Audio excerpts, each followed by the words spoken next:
अस्तगफिरुल्लाह अस्तगफिरुल्लाह अस्तगफिरुल्लाह, कसरत से इस्तिगफार पढ़ते रहे, कसरत से अस्तगफिरुल्लाह। और अस्तगफिरुल्लाह सिर्फ ये नहीं कि गुनाहों से माफ़ी मांगने के लिए, इसके बेशुमार फ़वाइद हैं, लातादाद फ़वाइद हैं।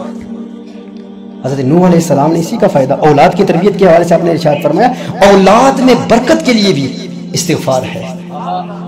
अगर बारिश की बरसात नहीं हो रही तो बारिश के लिए भी इस्तिगफार है, दौलत के लिए भी इस्तिगफार है। इस्तिगफार तो आपको मुस्तजाब दावत बना देता है। ये तो ऐसा वजीफा है कि आपकी दुआएं कबूल होती हैं।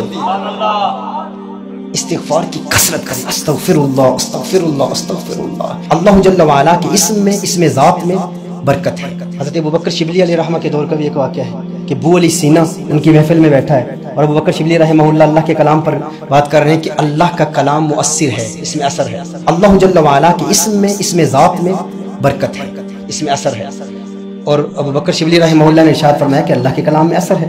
आप जानते हैं कि फ़लसफ़ी जो है वो 4 शक्लों से बात करते हैं। कहते हैं शक्ल खारजी एक है, शक्ल लफ्ज़ी है, किताबी है, ज़हनी है। तो उनके नज़दीक तो शक्ल खारजी मुअस्सिर होती है, लेकिन शक्ल ज़हनी वो मुअस्सिर नहीं होती, शक्ल किताबी, शक्ल लफ्ज़ी मुअस्सिर नहीं होती। तो अबू अली सीना ने कहा कि हम ये तो मानते हैं कि अल्लाह मुअस्सिर है, अल्लाह मुअस्सिर हकीकी है, हम अल्लाह की तासीर को मानते हैं, अल्लाह की ज़ात में असर है। यानी मिसाल के तौर पर ये कागज़ है ना, अब इसमें मैंने अगर आग लिखा हुआ है, आग लिखता हूँ, तो फिलासफर्स कहेंगे अगर किताबी आग मुअस्सिर होती तो किताबी आग इस कागज़ को जला देती। आप आग के बारे में सोचते तो आपका जहन जल जाता, आग का तलफ़्फ़ुज़ करते तो आपकी ज़ुबान जल जाती। फ़लसफ़ियों के नज़दीक किताबी, ज़हनी और लफ्ज़ी ये मुअस्सिर नहीं होते। वो कहते हैं शक्ल खारजी ही मुअस्सिर होती, वही हकीकी होती। तो अबू अली सीना ने अबू बकर शिबली से कहा कि ये कैसे मुमकिन है, तुम कहते हो कि अल्लाह के कलाम में तासीर है, हम अल्लाह को मुअस्सिर मानते हैं, ज़ात को मुअस्सिर मानते हैं, लेकिन इन तीनों को हम मुअस्सिर नहीं मानते। अबू बकर शिबली रहमहुल्लाह अल्लाह वाले थे, उन्होंने कहा तू तो गधा है, तब तुझे कौन समझाए, तू तो गधा है।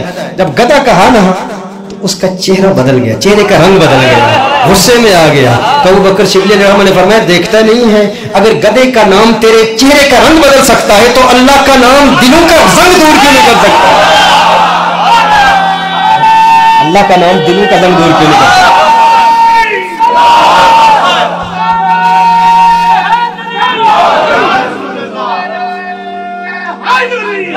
तो ये बरकत का जो कॉन्सेप्ट है ना, हम इसको मानते हैं।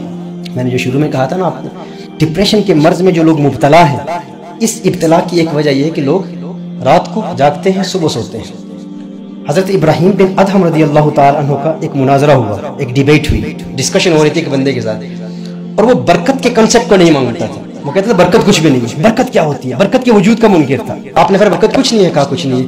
आपने फरमाया तूने कुत्ते देखे हैं, कहा देखे हैं। कहा बकरियां देखी हैं, कहा देखी हैं। कहा बता बकरियां ज्यादा होती हैं, कुत्ते ज्यादा होते हैं। कहा बकरियां ज्यादा नजर आती हैं। कहा बता बकरियां ज्यादा बच्चों को जन्म देती हैं या कुत्ते। कहा कुत्ते। कहा बकरियां तो ज़बह भी होती हैं, कुत्ते ज़बह भी नहीं होते, लेकिन कुत्ते फिर भी कम हैं, बकरियां फिर भी ज्यादा हैं, ये क्या है। कहा क्या है। कहा यही तो बरकत है। कहा यही तो बरकत है। कहा बरकत कैसे है, बरकत कैसे है, बरकत कैसे पैदा हुई। हज़रत इब्राहीम बिन अदहम रज़ी अल्लाह ताला अन्हु आपने इरशाद फरमाया जब रात होती है ना तो बकरियां जल्दी सो जाती हैं, सुबह जल्दी जागती हैं, कुत्ते रात को भौंकते रहते हैं, जागते रहते हैं, और जब अल्लाह की रहमत के नुज़ूल का वक्त आता है कुत्ते सो जाते हैं, वो महरूम रहते हैं, बकरियां उस वक्त जागती हैं। सुबह के वक्त जागा करो, अल्लाह बरकत देगा। बकरियों में बरकत इसलिए है। तो डिप्रेशन का मुकाबला करने के लिए ये याद रखें, और ये मुश्किल काम नहीं है। लोग कहते हैं यार रात को नींद नहीं आती, एक दिन ये तजुर्बा कर लें, सुबह एक दिन ना सोएं, स्विमिंग चले जाएं, जिम चले जाएं, कोई और काम कर लें, एक दिन अपने आप को मजबूर करके जागते रहें, दूसरे दिन देखें कैसे नींद आ जाती है। मसला ही नहीं है, प्रॉब्लम ही नहीं है, एक दिन का अमल है। कलिमात की बरकत के हवाले से मुझे ये नुक्ता ज़हन में आया, इस्तिग़फ़ार पढ़ा करें, कसरत से इस्तिग़फ़ार।